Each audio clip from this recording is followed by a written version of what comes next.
Okay, so we were talking about type 1 and type 2 diabetics and the difference in response to exercise. Remember that type 1 diabetics, that's caused by a genetic abnormality, and they have beta cells in their pancreas that either don't produce any insulin or don't produce enough insulin. And so they have high blood sugar levels because insulin is the transporter molecule to take glucose out of the bloodstream and into the muscle tissue and the liver. So without that insulin, they can't move that glucose across the membrane. And so they're having to take an insulin injection or use an insulin pump every day to replace that missing insulin from the pancreas. And type 1 diabetics are recommended to exercise if their diabetes is under control and their glucose levels, their blood sugar levels are pretty stable. Then doing exercise is good in that they get all the other benefits that we would get from exercise. So they get cardiovascular benefits, they get strength and flexibility benefits, but it's unlikely that exercising will help with their diabetes. Right? So type 1 diabetes doesn't respond to exercise, but exercise can be very beneficial in other ways for those people if it's safe for them to exercise. And remember, we talked about problems with diabetic comas and fainting and hypoglycemia and when they do and do not take their insulin shots. Okay? Type 2 is the lifestyle type. Somewhere between 85 to 90% of people with diabetes are type 2. And this is predominantly caused by factors such as being overweight, poor diet, being sedentary. There is some genetic disposition, so if it runs in the family, it's possible that there's some underlying genetic factor there, but for most people it's caused by the way they have lived and chosen to live their lives. And I just wanted to run back over this idea of the lack of physical activity. So in type 2, I have enough insulin. My pancreas works just fine. But what happens is that over time, with being overweight and possibly obese and being sedentary, the membrane of the muscle tissue and the liver tissue becomes less sensitive to the insulin.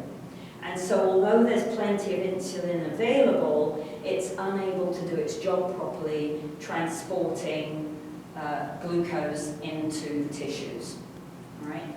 So the lack of physical activity is important because when we move, all right, and our muscles are contracting, we have what we call GLUT4 transporters. Don't ask me to explain what they are or the mechanism because I can't do that, but you will hear that term quite a lot. So, recognize GLUT4 as a good benefit of exercising.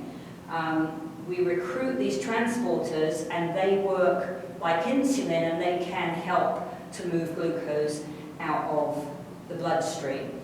And they continue to work for up to, depending on things like the intensity, the duration, the type of exercise, they can keep working and helping to move glucose out of the bloodstream for up to 2 days after the exercise session. Typically, we're looking at aerobic work. There's a lot more research on aerobic benefits for type 2 diabetics, but there's also work that shows that resistance exercise also stimulates these GLUT4 transporters. Okay? So what we see in complete opposite to a type 1 diabetic is that type 2 diabetes responds very well to exercise and diet changes. So for many people, particularly if they catch their diabetes early, remember that we talked about the fact we now have a pre-diabetic classification, like we have the pre-hypertension. They all sort of fit together like a jigsaw, all these issues. And so for many people, if they change their physical activity habits and make a little bit of a change in their dietary habits, they can control their type 2 diabetes without having to resort to a lot of medications, and certainly not resorting to insulin. All right? So, as I said, if you can catch it at the pre-diabetic stage and you are willing to make the changes, you could even prevent the type 2 diabetes from becoming full-blown disease. So, as we mentioned, physical activity will increase the sensitivity of the muscle tissue or the liver tissue to the insulin, making it easier for the insulin to transport. So these GLUT4 transporters help the sensitivity. That lowers the requirements, so it lowers the stress on the pancreas to produce extra insulin. We know it helps to reduce hypertension, it improves LDLs and HDLs, it improves body composition, and it can decrease the risk of death from diabetes by more than 50%. So huge benefits to this idea of taking physical activity. And so we've got to try to get across to this population how important it is that they make steps to change their lifestyle. Okay, go back to our seesaw. We're not asking for dramatic changes to lifestyle. We're asking for a little bit of physical activity to begin with, a little bit of change in your diet. Add a little bit more physical activity as you get fitter, and a little bit more, so that it's got to fit in with your job and your family and everything else. Can you bring your family in? Make physical activity a family affair, rather than you going out on your own and losing time with your family, right? How do we sell, as the movement experts, as the people that are out there trying to help people be better movers, better athletes, right? More healthy, lifelong wellness, then how do we sell these ideas to a population who are sick because of the way they live? Most of them, right? So it's a big ask, really. But we have to find a way, So aerobic exercise, the recommendations for people with type 2 diabetes is that because the GLUT4 transporters may work for up to 48 hours, that you do not leave longer than 2 days in between your aerobic work. Right? So if you do some Monday, don't wait till Friday to do your next bout. Your next bout has to be Thursday at the latest, preferably Tuesday, Wednesday, Thursday, Friday, right? I mean, eventually what we would hope for is that we can encourage someone to go out for a half-hour walk every day, right? Depending how far the type 2 diabetes has developed, they may or may not have neuropathy in their feet. And if they've got neuropathy in their feet, then that can put them at risk of falling. Their balance tends to be a little bit skewy because their brain isn't getting proper feedback from the sensory receptors in their feet. Okay? So if that's a situation, then you have to maybe switch to doing bike riding or swimming instead of walking or jogging or another kind of upright weight-bearing type exercise. Now, the issue with that will be that then you're not doing work that is strengthening their bones, right? So what I would do would be to build in some yoga or Tai Chi where I can hold a chair and I can be standing and my feet are wide apart. I don't have to stress my balance, but I'm doing weight-bearing work that might help my bones because I'm not walking, right? Same as type 1s, they've got to understand about looking after their feet. You know, don't let them get blisters because those can turn nasty really quickly, right? Intensity, so you would follow guidelines similar to someone who has or has had cardiovascular disease, right? We want to start them off relatively low, so 40% VO2 max is right down the bottom of our intensity range, and then gradually progress. But they don't have to become, you know, hyper fit, Fitbit, you know, runners. As long as they're getting their heart rate up several times a week, you're going to see health benefits.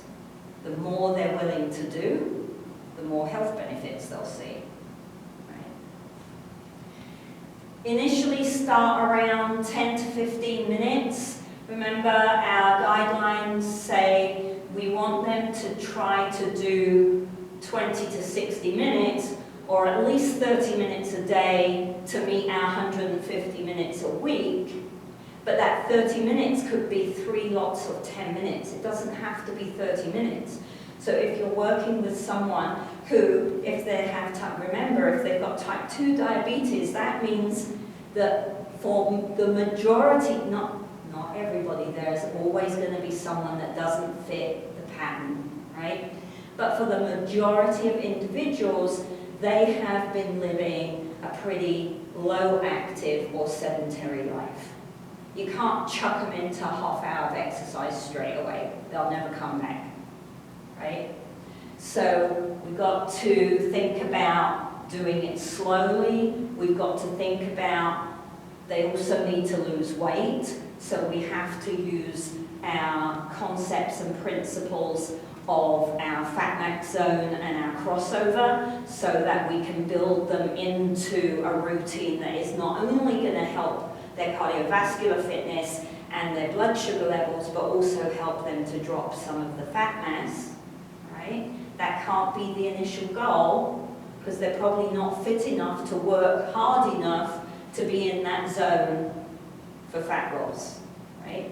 So you've got to put, it becomes a real little jigsaw puzzle. You have to put all the pieces together in the right order, right, to get good outcomes, okay?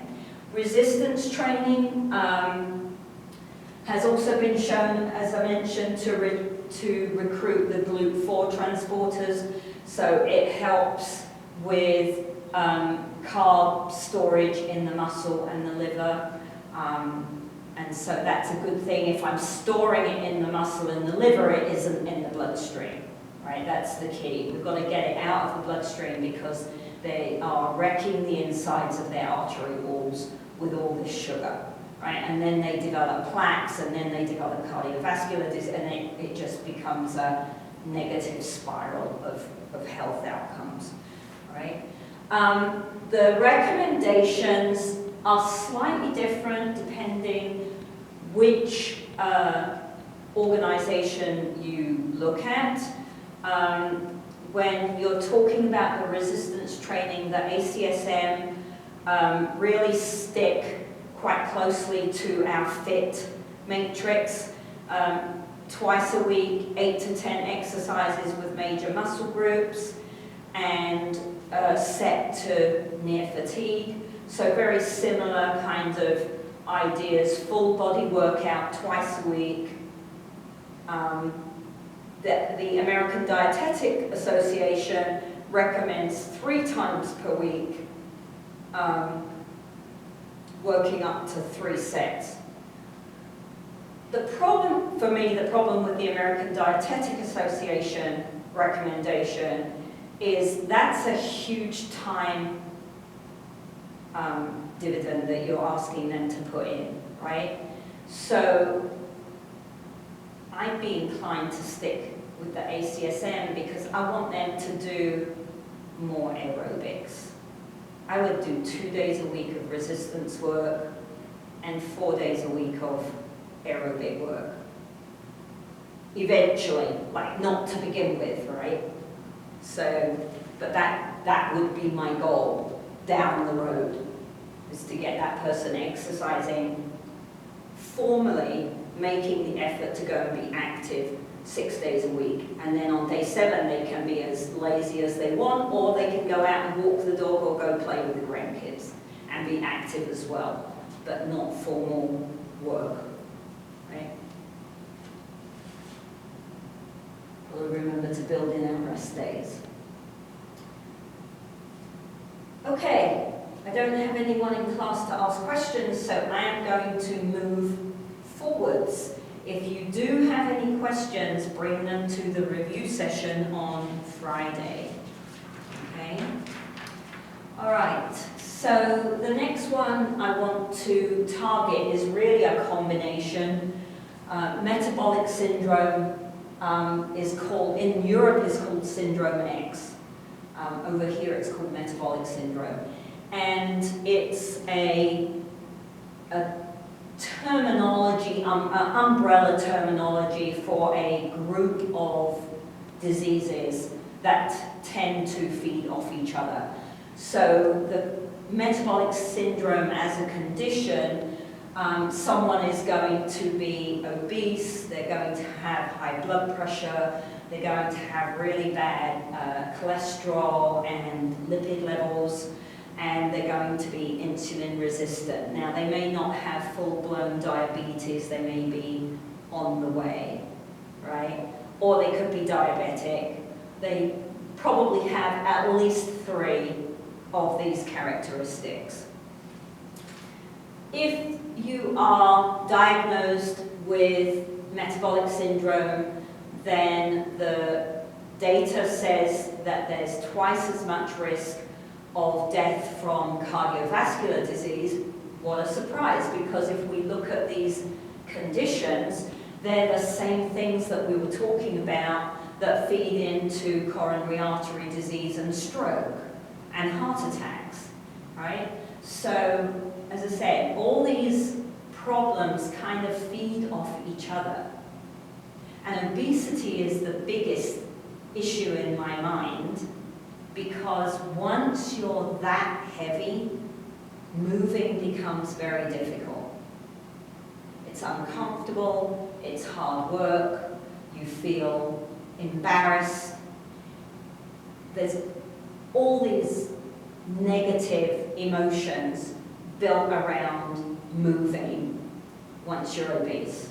And we know that moving is a positive for everything that we've looked at, disease-wise. So, you know, it's kind of, that's why I get so emotional about the children who are obese, which we'll come to, because they didn't make themselves obese, right? Adults made them obese. And now look what they've got coming, right? So if you're not already type 2 diabetic, insulin resistance is likely to increase, and you've got much, much higher risk of developing type 2 diabetes. And they reckon about 23% of American adults have metabolic syndrome. That number is quite old. And I'm really looking forward to the new edition of the textbook next year so that I can see if that's updated and if it's worse or better, right? Are we intervening early enough that that number has gone down? Or is it getting worse along with the picture of obesity and type 2 diabetes as well? So we'll see.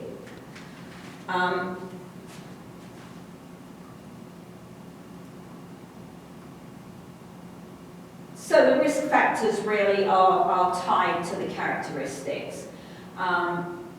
Central obesity, so visceral fat. So remember, that's this fat that we lay down in our trunk around our organs, puts you at higher risk than subcutaneous fat. So if you've got wobbly thighs and a wobbly butt, that's not as bad as having a wobbly stomach and waist, right? Well, not as bad, not as risky from a disease perspective, okay?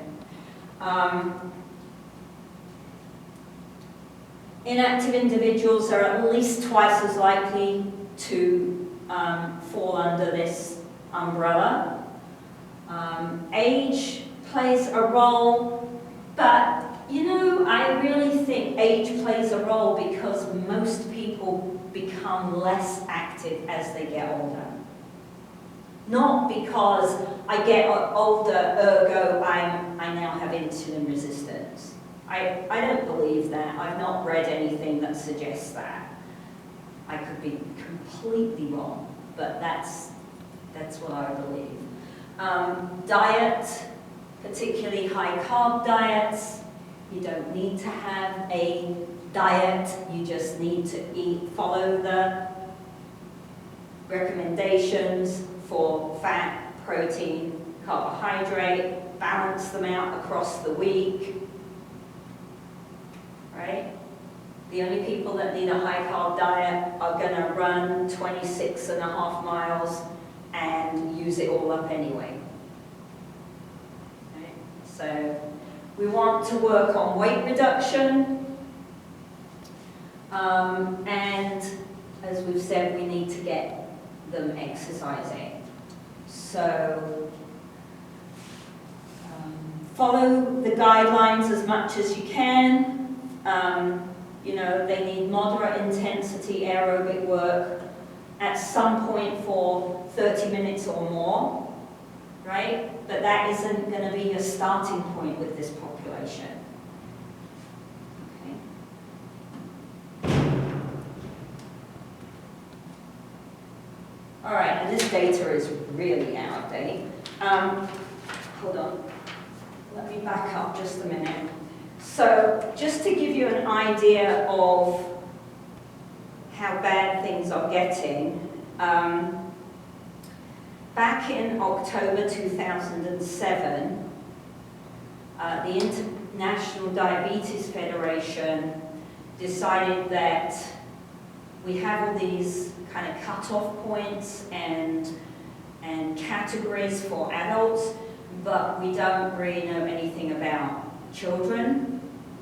And so they did a lot of work, a lot of research, trying to define diabetes and metabolic syndrome for children.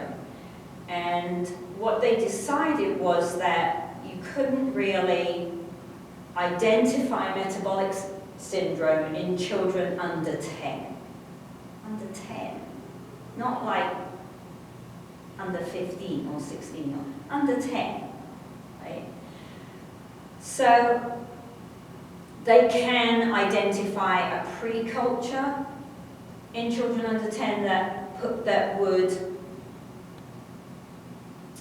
hypothetically put them at risk for developing metabolic syndrome, right? But they have clear guidelines now for identifying 10 to 16-year-olds.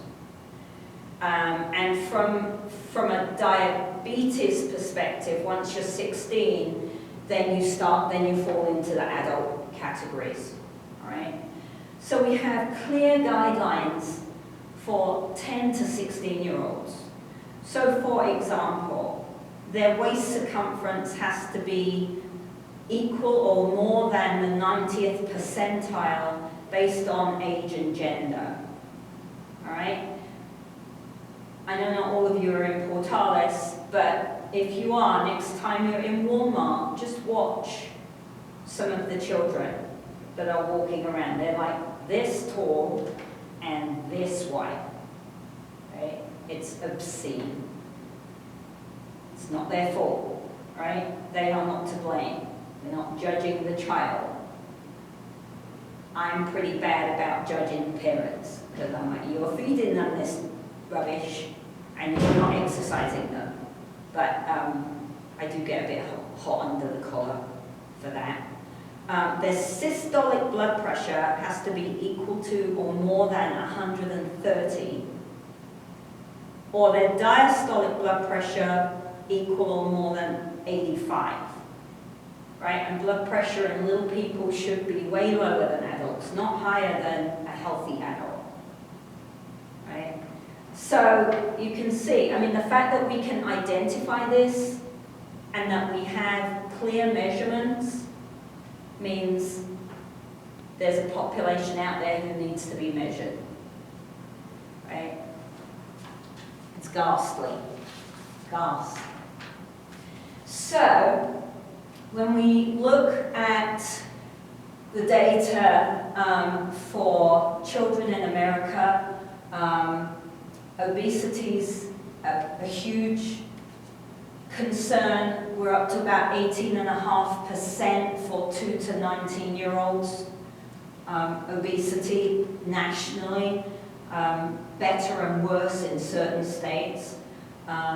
In New Mexico, at 6 years old, we've got about 33% overweight obesity rates at 6. So that's not very good. The NHANES, just to let you know, they went up to, I want to say 2018, those reports. It's a national health survey. And then they changed the format from 2019, I think it was 2019 onwards. So it's a little bit tricky to compare the most recent data with the old data because it's a little apple and orangey-ish, right? It's not quite the same because now people are self-reporting. And so, you know, we're not sure. The trend in prevalence is that there's not been a significant change between 2013 and 2016. However, I believe the 2018 data did show a change. You do want to be a little bit careful when you're looking at this data because they will clump. States, you know, it's a bit like education. You know, we have to push all this ridiculous testing lark because if they test well, we get more money, right? It's a little bit like that with health outcomes. You know, if I can report an improvement in health outcomes in the state, we get more money.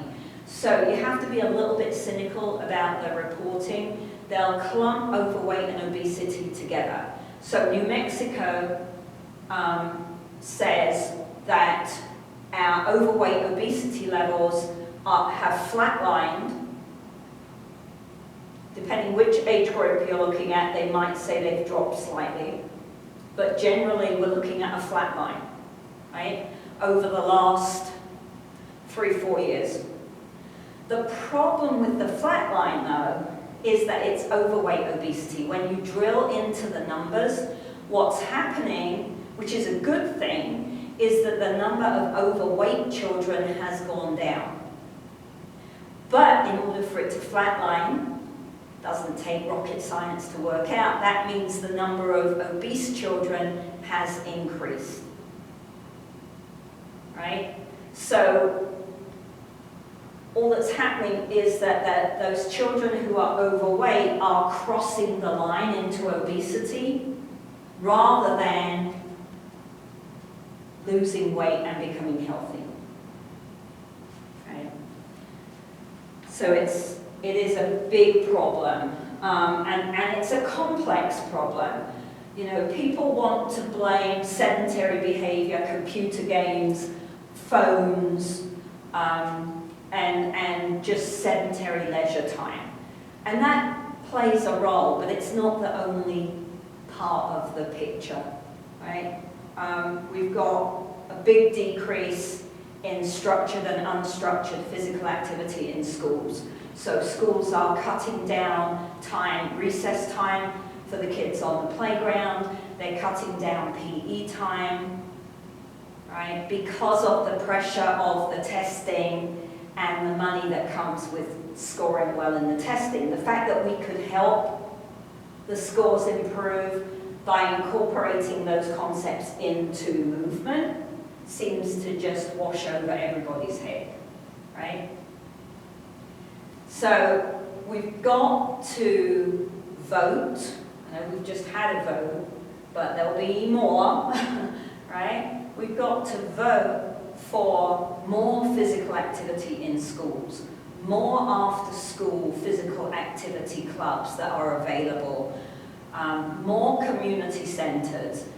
Why doesn't Portales have an indoor swimming pool, right? We have a lovely outdoor swimming pool. I used to live right by it. The kids have a whale of a time for 2 weeks in the summer. They love it. It's packed.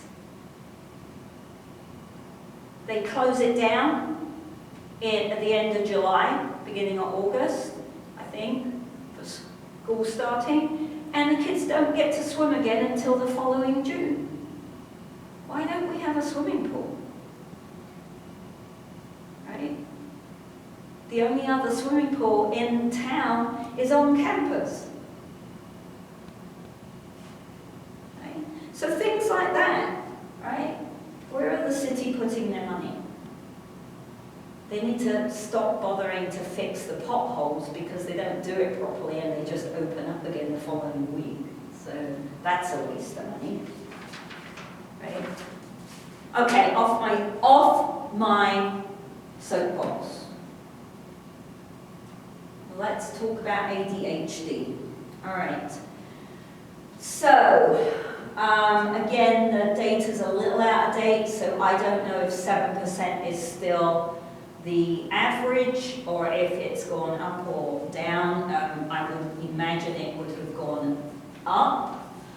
ADHD has some genetic underlying driver that then kind of mixes badly with the environment that the child is in and turns on those genes, and they develop ADHD. So children with ADHD tend to have trouble with their attention span, so it's very difficult to keep them engaged in anything for any length of time. Some of them can be quite aggressive. Honestly, often that aggression comes from frustration, right? They get so frustrated because they're not doing, they know they're not doing what they're meant to be doing, and it kind of bubbles over into aggression. They can be very disruptive in a classroom or on a playground.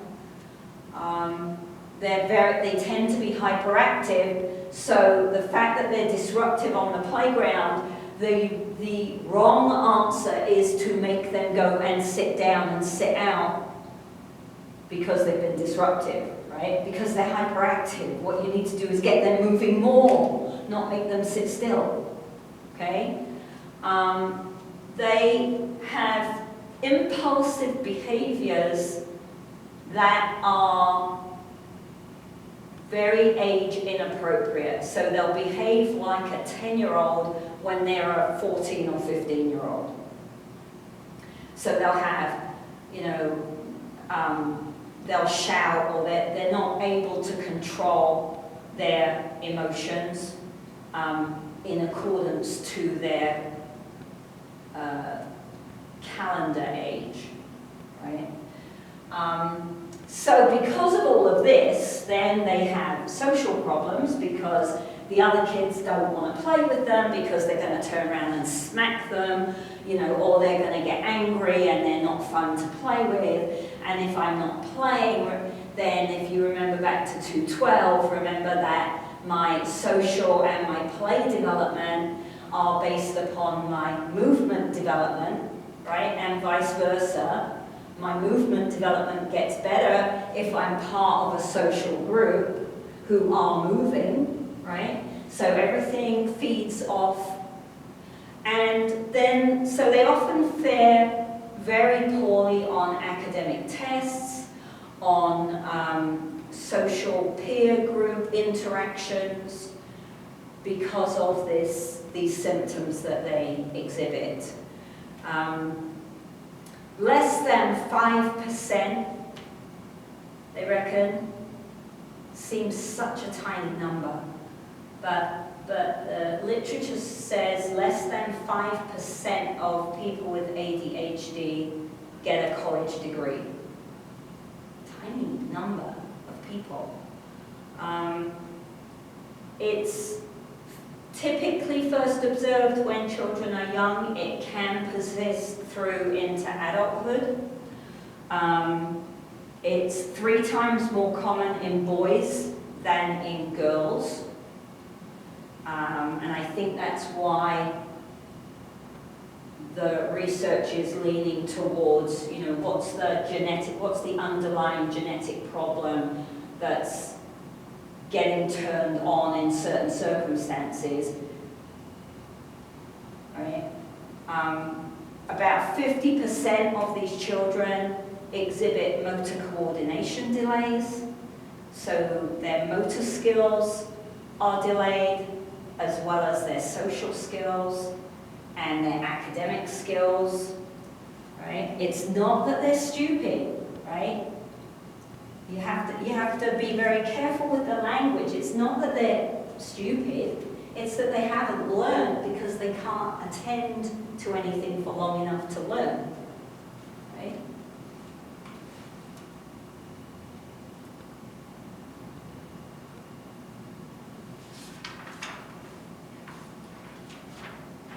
So, cognitive function, the areas of the brain to do with cognitive function can be delayed by up to 3 years in these children. And so the areas of the brain that are delayed often rely on catecholamines, and that's why they get prescribed things like Ritalin and Adderall. But remember, catecholamines are released when we exercise as well. So maybe we should try exercising them more before we dump meds into them, right? Because those meds can increase their risk long term. So if they take Adderall and Ritalin and all these stimulant meds when they're young, they're at more risk as older adults to develop hypertension, glaucoma in their eyes, hyperthyroidism, and cardiovascular disease, right? So if we do physical activity with them, we release natural catecholamines. We also increase blood flow to the brain, which increases proteins and neurotransmitters in the brain, right? And might impact like BDNF, brain development neurotropic factor, I think that stands for. So we're just learning about the effects of physical activity, positive effects of physical activity on brain development. So, you know, they're likely to need behavioral therapy. If we can give them regular physical activity periods, so if they're misbehaving in class, instead of telling them off and making them sit down or sending them out of the classroom, give them some physical activity. Let's just have a physical activity break, right? Probably all the children in the classroom need the physical activity break, okay? That's been shown to significantly improve their attention span for the following portion of time after the physical activity break. Yoga and Tai Chi seem to help. because it teaches them to take slow, deep breaths, and that stimulates the parasympathetic nervous system and brings them down a little bit. So those kinds of meditative type exercises have been shown to help. So, you know, I'm not a mum, I never had children. If I had a child that was ADHD, I'd try anything first before I gave in to giving them those medications. But that's a personal choice. You know, we just don't know enough about the long-term effects of these meds.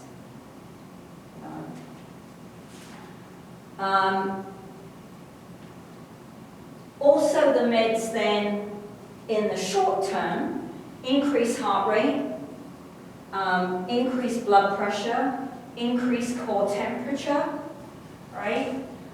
They do make the children more alert and more able to pay attention, so they do what they're given the drug to do, okay? It's just there are all these side effects that maybe are not a good thing, right? There's also, you've got to be careful if you're working with athletes, because a lot of these drugs that ADHD individuals are prescribed are banned. So they have to have all the documentation, all the paperwork, and regular exams and things like this in order to be able to take that drug and compete without getting banned. Some of the other issues that they tend to show a blunted pain response. So, you know, you might see them, they might start a weird habit of like hitting themselves or pinching themselves, or if they bang into the door, they don't say ow, right? Some of them exhibit less appetite, so they lose weight, which isn't always a good thing. And depending on where we live in the country, remember our hypothermia idea, if taking the stimulant increases core temperature, and then I take them out on a playground on a very hot day, they're going to be more at risk for heat illness, right? So there are some pretty wicked kickbacks there for the drugs. That's why I would try all the other avenues first. So we kind of went through this, common symptoms of ADHD, poor attention span. If there's something novel, so what you'll find is they can't, if they're sitting in the classroom and the class has a window, right? And you're trying to get their attention to what you're doing on the board, they're not paying any attention to you at all. But something happens outside, there's a squirrel in the tree with a nut, or something, and they'll be riveted to it. And you can't, like, pull their attention away. They're part of the disruptive is that it's difficult for them to stand still, it's difficult for them to line up, like we have to have them do in school. You know, line up, stand still, wait your turn, all these things are just don't happen for this child. And then they get labeled as difficult, right? When they're not deliberately being difficult, they can't control all of this, right? So, as they get older, they may develop anxiety, depression, drug abuse or misuse. They may exhibit learning disorders because they haven't been paying attention, not because they're stupid, right? Again, lots of negative things. And there's a lot of children being diagnosed ADD or ADHD. It's kind of like the autism spectrum now. We've just got so much more information.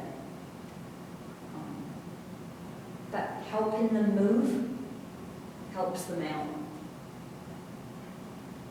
And that's it. I'm done.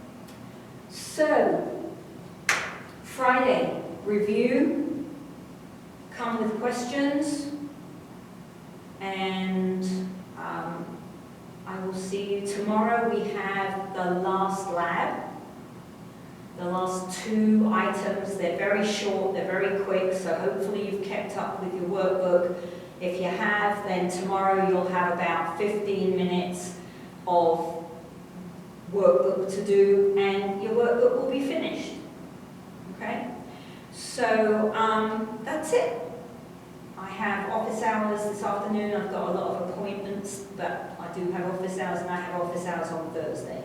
So if you have any questions before Friday, you can reach me there. Okay. Have a nice day.